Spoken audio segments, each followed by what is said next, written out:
Good morning mga idol! Welcome back ulit sa ating vlog. So, maaga pa mga idol, maaga pa ngayon. Siguro ang oras ngayon is 6:30 or 7 o'clock in the morning. Tapos na ako, galing ako mga idol nag-spray sa limonsito natin.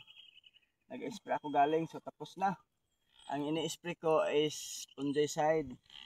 So mga idol, ito yung kagandahan pagka dito tayo matutulog, dito kami matutulog sa bukid. Diyan kami mga idol natutulog, oh, diyan sa kubo na yan. Oh, kasama ko ang buong pamilya. Tapos ganado ako mga idol pagka dito kami matutulog kasi maaga pa, tulad ngayon. Siguro 6:30 o'clock in the morning pa. Tapos na ako nakapag-spray sa limonsito ng fungicide. So next na gagawin ko mga idol, maglinis ako sa mga punuan ng mga limonsito. Tulad nito mga idol, oh. Kasi during sa pag-spray ko, habang nag-spray ako mga idol, ito, oh, may mga damo-damo sa puno. So ano man yan, kumukuha man yan ng nutrients, instead na ang soil nutrients papunta sa dito sa lemon, makukuhaan kasi kukunin man ng mga damo-damo. So next mga idol, ang gagawin natin, maglinis tayo ng mga puno ng ground weeding, puno ng kalamansi. So ayan, ito yan mga idol, tingnan nyo mga idol, oh. Itong puno ng kalamansi, maraming damo-damo dito sa may puno niya. So ito man yung kukuha ng mga soil nutrients sa limonsito. Kaya kukunin natin itong mga damo-damo para lahat ng nutrients sa soil papunta talaga makukuha ng limonsito. So ganyan ang tatrabahuin ko ngayon mga idol. Ganyan lang yan mga idol.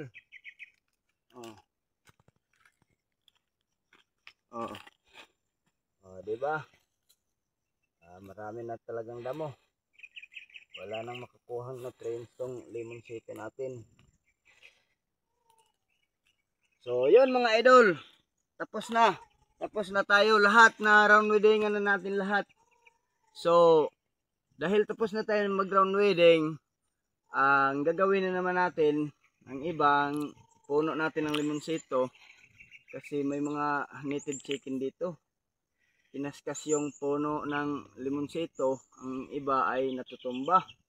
So lagyan natin ng yung pang patibay, bato ang ilagay natin. So yan na naman ang gagawin natin ngayon mga idol. Samahan nyo pa rin ako, huwag kayong lilipat ng channel. Tingnan nyo mga idol, itong limonsito, malaki ang posibilidad na mamamatay ito kasi nakabiran ang limonsito natin, nakabiran nitong malunggay. So itong malunggay dapat makuha to, puputulin natin to para direct hit sa sunlight. Pwede naman to natin puputulin kasi marami man mga matataba na dyan, malunggay. So ito mga idol, para tatagal to at lalaki, dapat putulin natin to. Yan, ganyan lang mga idol.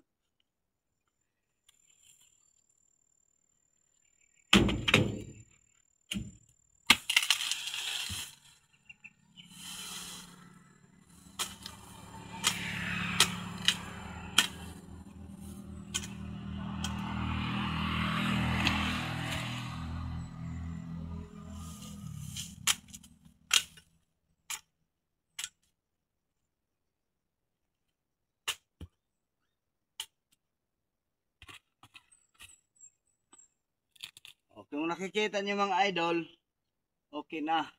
Wala nang nakaharang na puno sa palibot sa taas niya. So direct hit na siya sa sunlight. Ito, lalaki na to. Maghanap na naman tayo ng mga matatrabaho natin mga idol. Ito mga idol, itong limonsito natin, medyo malaki na to. 3 taon na yata to. Kung nakikita nyo, maraming bunga. So, ang nakikita ko dito ngayon mga idol, itong isang palwa ng lukay, palwa ng lobe. Iwan ko anong Tagalog ng palwa. Itong palwa, kung nakikita nyo mga idol, oh, palaging natatandog. Palaging nasa sabod mga idol ang ating limonsito. So, nakakasira to sa limonsito. Dapat walang nakaharang talaga. So, ang gagawin natin ngayon mga idol, puputulin natin to.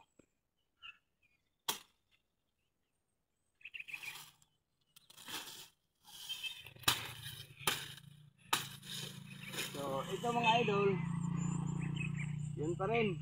Papunta yan dito. So, kukunin na natin to.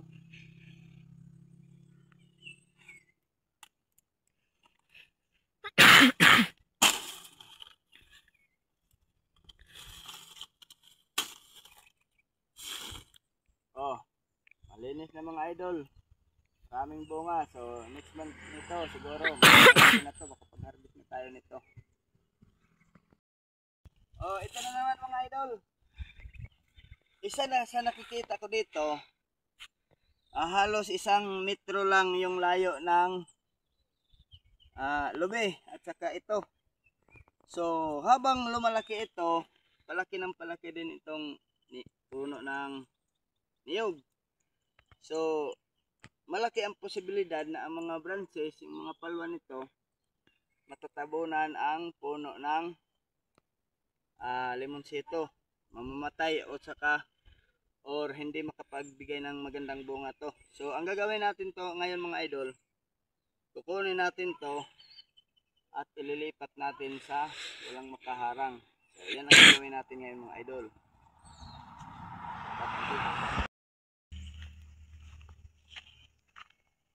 Ito yun mga idol, may na tayo, may lalim na dito, may buho na. Ito transfer na natin to dito.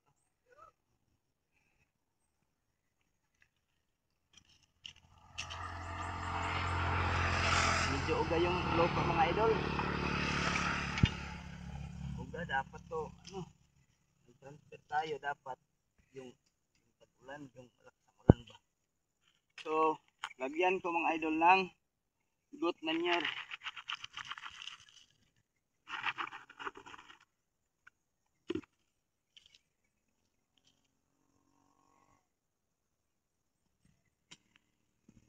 So, yan lang mga idol. Ang oras natin ngayon nasa 7:30 or 8 o'clock in the morning na. So, yan ang kagandahan dito mga idol sa bukid.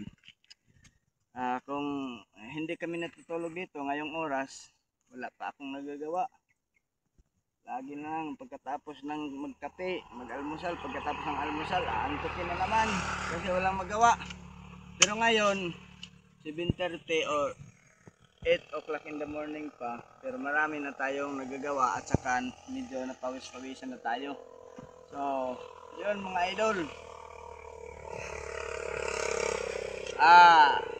Mag-almusal na tayo, maglinis na tayo at dito na natin tatapusin ang vlog natin. Sa mga subscriber natin dyan, please patuloy kayong susuporta sa channel ko through your reactions and watching my video.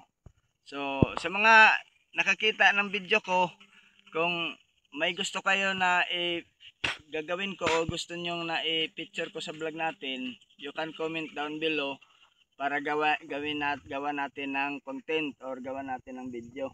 Kung anong gusto nyo malalaman sa farming related videos lang. So, yun lang mga idol. Patuloy kayo magsuporta sa channel ko. God bless.